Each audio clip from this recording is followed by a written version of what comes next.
Aku pun memutarkan kembali pandanganku ke depan. Boom! Sosok wanita dengan wajah penuh dengan tusukan, hidungnya yang terbelah, matanya yang dialiri dengan darah-darah, dan senyumnya yang lebar dihiasi tawanya yang khas, berhasil membuatku berteriak sekeras mungkin.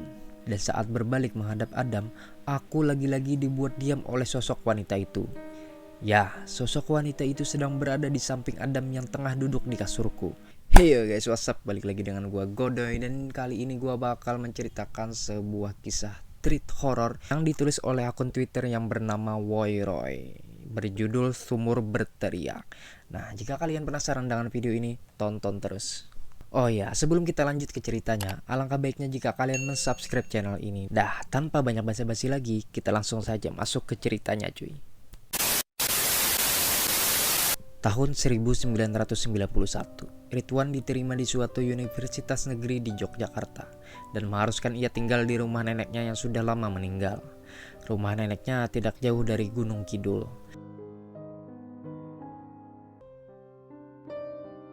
Sampailah di depan rumah tua yang usang tidak terawat, karena memang nenekku sudah lama meninggal. Barang-barangnya pun masih tertinggal di dalam. Nenekku adalah seorang yang memiliki ilmu kejawen yang kental. Jadi tidak jarang di rumahnya masih banyak benda pusaka yang terpampang di dinding seperti keris, semar mesem, pring petuk, dan lain-lain. Aku pun berniat membersihkan rumah itu sebelum menempatinya. Tiba-tiba pandanganku tertuju pada gamelan yang digantung. Yah, dulu nenekku sering memainkan gamelan saat aku sering berkunjung di setiap pergantian tahun. Tiba-tiba ketukan pintu rumah membuyarkan lamunanku, yang ternyata teman kecilku sewaktu di Bekasi, sebut saja Adam.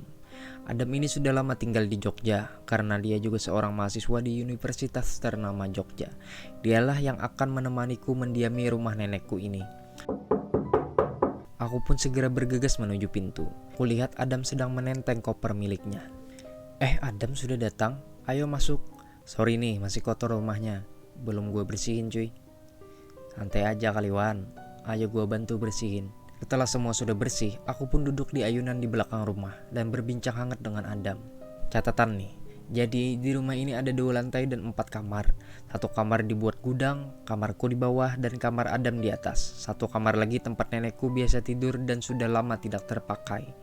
Ruang makan di tengah bersama pusaka-pusaka yang bertempel di dinding. Kamar mandi dekat teras belakang. Lanjut cerita, tiba-tiba Adam bangkit dari duduknya dan beralasan mau cari makan. Akhirnya aku pun sendirian di ayunan, hanya ada suara besi bergesekan. Tiba-tiba pandanganku tertuju pada sumur yang tertutup besi seng. Kulangkahkan kakiku menuju sumur tersebut. Sumur ini memang sudah lama tidak terpakai, bahkan saat nenekku masih hidup. Aku tidak tahu alasannya kenapa. Akhirnya aku geser besi seng yang menutupi sumur tersebut. Aku pun melongok untuk melihat sumur itu, kosong dan gelap. Akhirnya aku ambil batu untuk memastikan masih ada air di dalam atau tidak. Setelah kulempar batu itu, ternyata masih ada airnya. Akhirnya aku bukalah sumur itu. Tidak lama Adam kembali, membawa sejumlah makanan, rokok, dan kopi. Wan, makan dulu yuk. Ayo, gua udah lapar banget dari tadi. Kami pun menuju ruang makan. Saat sedang asik makan, tiba-tiba tercium aroma bunga kantil yang menusuk hidung. Lantas aku langsung menanyakan hal ini pada Adam yang sedang menikmati makanannya. Dam, lu nyium bau bunga kantil gak? Enggak, emang kenapa? Aku pikir hanya halusinasiku saja. Gak apa-apa. Aku pun melanjutkan makananku. Setelah selesai makan, aku dan Adam masuk ke kamar masing-masing karena lelah habis membersihkan rumah ini.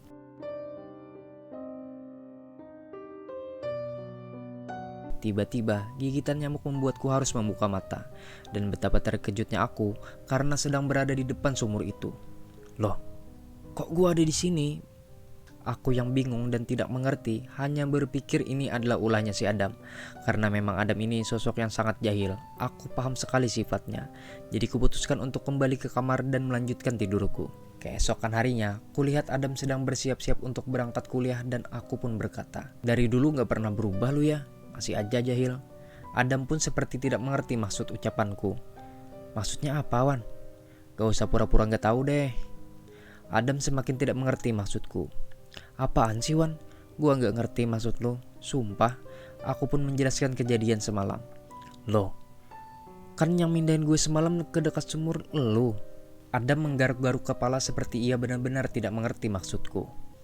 Gua aja sama lo, duluan gua tidurnya. Loh, terus yang mindahin gue dari kamar siapa? Adam menaikkan bahu seolah ia benar-benar tidak tahu. Aku pun mengira aku sedang mengigau semalam hingga berjalan ke dekat sumur. Ah, ya udahlah, gua mau mandi aja. Gih, gue juga mau berangkat dulu. Gue duluan, Wan. Oke. Aku pun mandi dan bersiap untuk berangkat kuliah.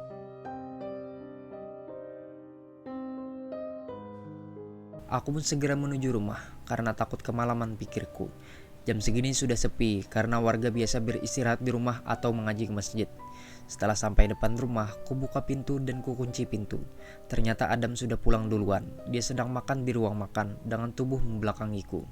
Aku pun langsung berkata, "Widih, makan apa tuh?" Ia pun hanya diam. Aku pun melangkah mendekatinya.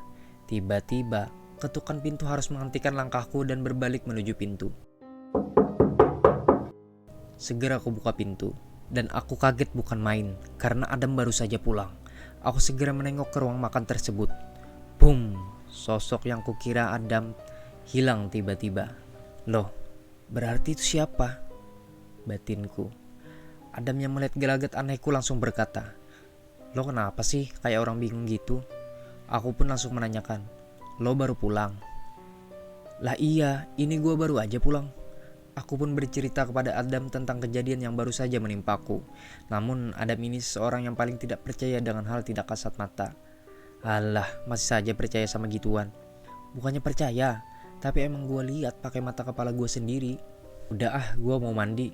Nih makanan buat makan malam. Adam memberikan kantong plastik berisi makanan padaku dan melangkahkan kaki menuju kamar mandi. Aku yang percaya bahwa ada yang tidak beres dengan rumah ini masih duduk termenung di rumah makan. Setelah Adam selesai mandi, aku pun hendak mandi. Saat selesai mandi, aku pun menuju ruang makan untuk makan malam. Setelah itu, seperti biasa kami berdua berbincang hangat.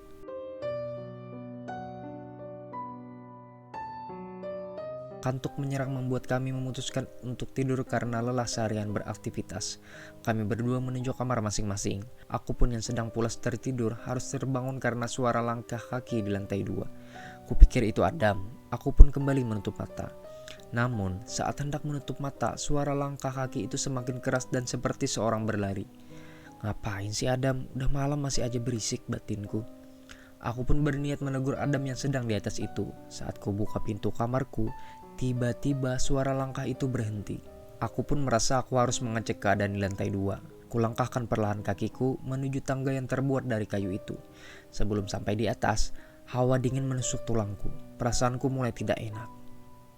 Brak! Suara pintu kamarku tertutup tiba-tiba. Aku yang semakin takut dan bingung segera berlari menuju kamar Adam. Dam, Adam yang segera mendengarku langsung segera membukakan pintu. Apaan sih Wan? Udah malam juga. Ada yang gak beres Dam sama rumah ini. Adam yang masih mengantuk dan tidak mau membahas hal ini hanya berkata, "Ya udah, lu tidur di sini aja malam ini." Adam kembali menuju tempat tidurnya dan kembali memejamkan mata. Sementara aku yang masih tidak mengerti dengan kejadian ini hanya termenung. Gua salah apaan sih sampai diganggu begini, batinku. Aku pun terpaksa harus tidur di kamar Adam karena takut diganggu lagi. Keesokan harinya aku pun yang baru turun tangga sudah melihat si Adam sedang bersiap-siap. Aku yang kali ini percaya bahwa rumah ini memang tidak beres. Lalu aku berkata kepada Adam, "Dam, gue ngerasa aneh deh sama rumah ini." "Aneh kenapa?" "Ya gue ngerasa diganggu makhluk halus." Adam pun menatapku dengan mimik wajah yang serius. "Kalau emang ada yang aneh dengan rumah ini, kenapa lu doang yang diganggu?" Pernyataan Adam berhasil membuatku berpikir keras. Iya Adam, lu benar juga. Kenapa cuma gua ya yang diganggu? Lu terlalu percaya sama gituan Wan. Jadi lu gampang banget diganggu. Adam pun pergi menuju kampusnya. Sementara aku yang masih bingung kenapa hanya aku yang diganggu, hanya diam termenung di tangga. Ah, bodoh amat lah, batinku. Aku pun langsung menuju kamar mandi. Aku berhenti sejenak karena ingat sesuatu.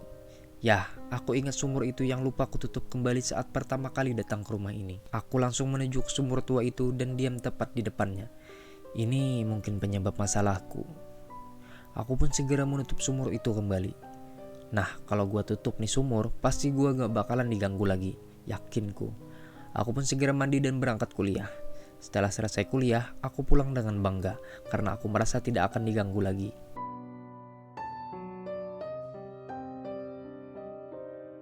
Aku sudah berada di depan pintu rumah. Kubuka pintu yang tidak terkunci itu karena yakin Adam sudah pulang duluan. Dam, Dam, panggilanku tidak disahuti Adam. Mungkin dia udah tidur, batinku. Aku pun segera menuju ke kamar mandi. Dan saat hendak ke kamar mandi, muncul suara langkah kaki yang begitu berat. Aku memberhentikan langkahku untuk memastikan bahwa itu memang langkahku. Namun, langkah itu malah semakin dekat, hingga aku arahkan pandanganku ke belakang. Kosong, tidak ada siapa-siapa. Aku pun memutarkan kembali pandanganku ke depan. Boom! Sosok wanita dengan wajah penuh dengan tusukan, hidungnya yang terbelah, matanya yang dialiri dengan darah-darah, dan senyumnya yang lebar dihiasi tawanya yang khas, berhasil membuatku berteriak sekeras mungkin. Hingga membuatku pingsan seketika saat itu. Adam yang baru pulang melihatku tergeletak di dekat kamar mandi langsung membangunkanku. Wan. Aku yang mendengar suara Adam itu langsung bangun setelah sadar. Adam pun segera membantuku menuju ke kamarku. Lu kenapa, Wan? Gua lihat kuntilanak, Dam. Adam pun harus percaya kali ini kepadaku setelah melihat kondisiku. Ya udah lu, sekarang tidurnya sama gua aja, Wan, sampai ini semua selesai. Kapan ini semua selesai? Adam menaikkan bau seolah tidak tahu. Udah, lu istirahat aja dulu, besok aja kita bahas. Kami pun berdua tidur. Brak. Suara barang jatuh dari gudang dan ruang makan membuatku harus bangun dari tidur pulasku. Sontak aku harus membangunkan Adam yang tengah tertidur pulas. Dam, bangun Dam. Adam seperti tidak menghiraukanku. Ia malah melanjutkan tidurnya yang pulas. Sepertinya aku harus mengecek sendiri keadaan di luar itu, batinku. Aku pun beranjak dari tempat tidurku, menuju ruang tamu terlebih dahulu. Suara pintu berdecit membuat suasana semakin mencekam. Ruang makan lama-lama terlihat dari pintu kamarku dan membuatku bingung sekaligus takut karena benda-benda pusaka milik nenekku berjatuhan. Meja makan terbalik seperti ada seseorang yang tengah marah. Siapa yang berani berbuat seperti ini, pikirku. Tiba-tiba suara tawa menghiasi sepinya malam itu. Suara tawa yang muncul dari belakang tembok teras belakang membuatku semakin dihantam oleh rasa penasaran. Bodohnya aku malah menuju suara tawa tersebut. Perlahan kulangkahkan kakiku menuju suara tersebut. Semakin dekat dengan suara itu, semakin menjauh aku dari kamarku. Aku sudah berada tepat di teras belakang. Gelap dan kosong, itulah yang pertama kali kulihat. Karena penerangan pun hanya lilin yang tertempel di dinding teras belakang. Ku ambil lilin tersebut sebagai peneranganku menjelajah teras belakang. Suara tawa itu hilang, berganti dengan suara seperti orang merintih kesakitan. Rasa penasaran membuatku semakin menggila dengan suara tersebut. Suara tersebut seperti berasal dari sumur itu. Aku pun mendekati sumur tersebut dengan langkah kaki yang teramat berat. Aku semakin dekat dengan sumur itu. Saat sudah berada di depan, ku arahkan cahaya lilin pada sumur itu.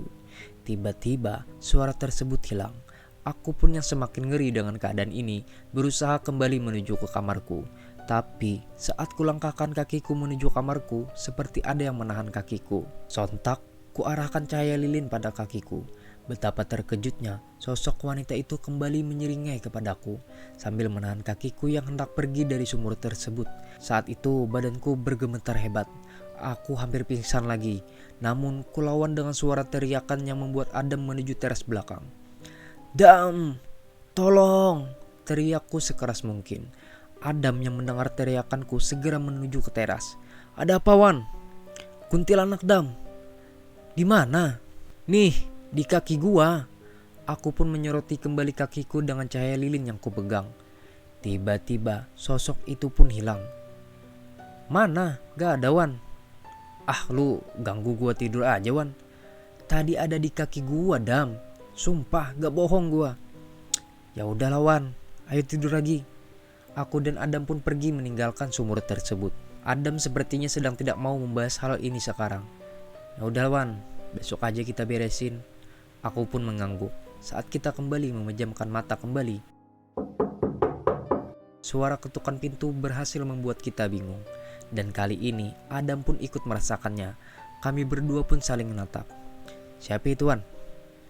Sudah gua bilang, ada yang gak beres sama rumah ini. Adam pun kali ini benar-benar percaya kepadaku. Terus, gimana, Wan? Gak tau lah, Dam. Gua pusing sama rumah ini. Tiba-tiba, ketukan pintu semakin keras membuat kami berdua penasaran siapa sih yang ada di balik pintu tersebut. Buka pintunya, Giwan. Ah gila, masa gua yang buka, Dam? Ya udah, gua yang buka. Tapi lu yang lihat gimana? Ya udahlah, Dam, daripada gua yang lihat, mending gua yang buka pintunya. Aku pun segera menuju pintu kamarku.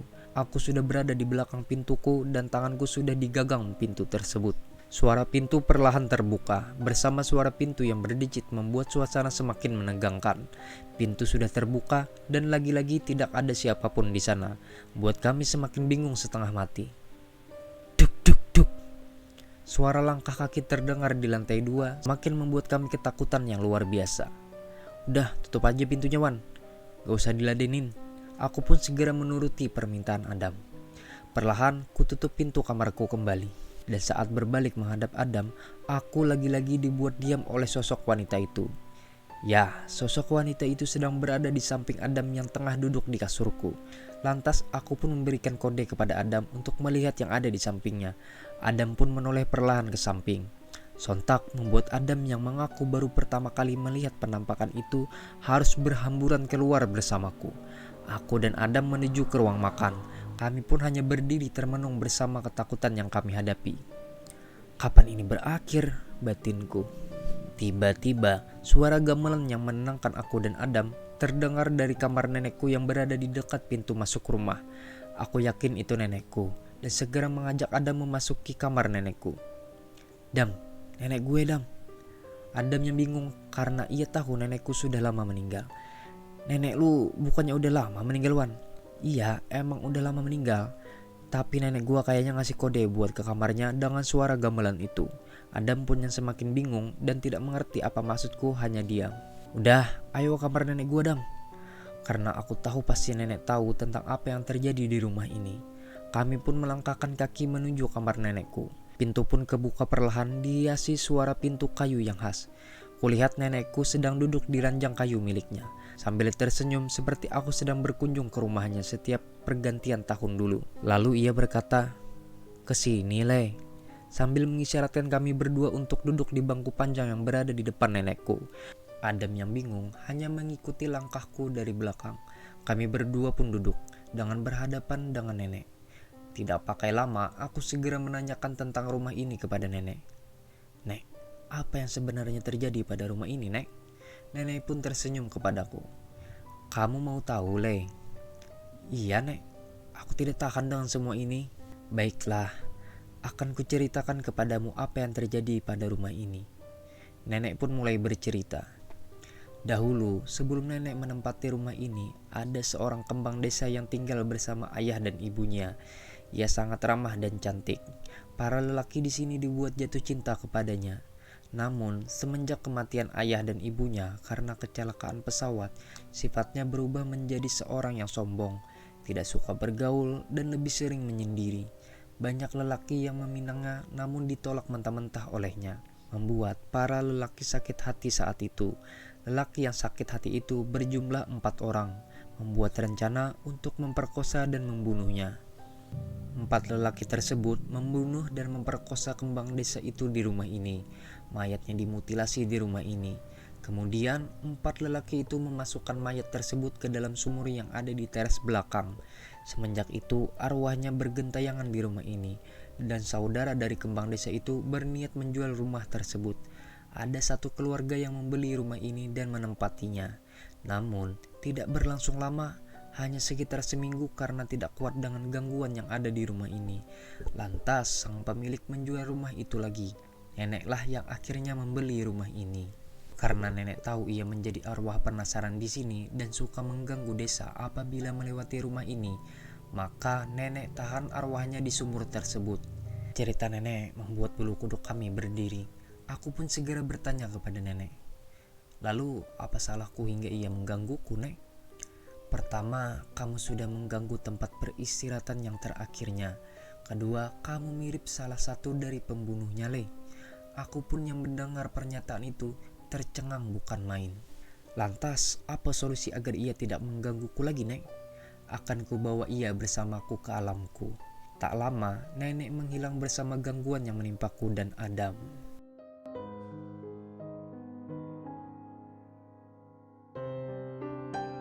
Oke, gimana ceritanya tuh menurut kalian? Salah satu postingan yang ditulis oleh Roy. Sumur tua. Aduh, ngeri banget cuy. Kita bakal bahas sedikit di sini. Buat kalian tuh, jika kalian tinggal di suatu tempat dan tempat itu kelihatan angker, ya kalian jangan macam-macam lah ya. Apalagi dekat-dekat sumur tuh. Soalnya banyak mitos-mitos kan, ada penunggu di salah satu sumur. Entah sumur apapun katanya, ya pasti ada penunggunya seperti pohon atau apalah cuy gitu ya cuy ya. Nah, buat kalian, jika kalian suka dengan video ini, jangan lupa cuy, kalian subscribe lagi dan tunggu aja video gue selanjutnya. Tentunya video gue bakal bercerita lagi tentang kisah-kisah horor yang ditulis oleh kalian sendiri. Bakal gue bacain di sini guys ya. Dan komen juga jika kalian mempunyai cerita horor, kalian DM aja Instagram gue.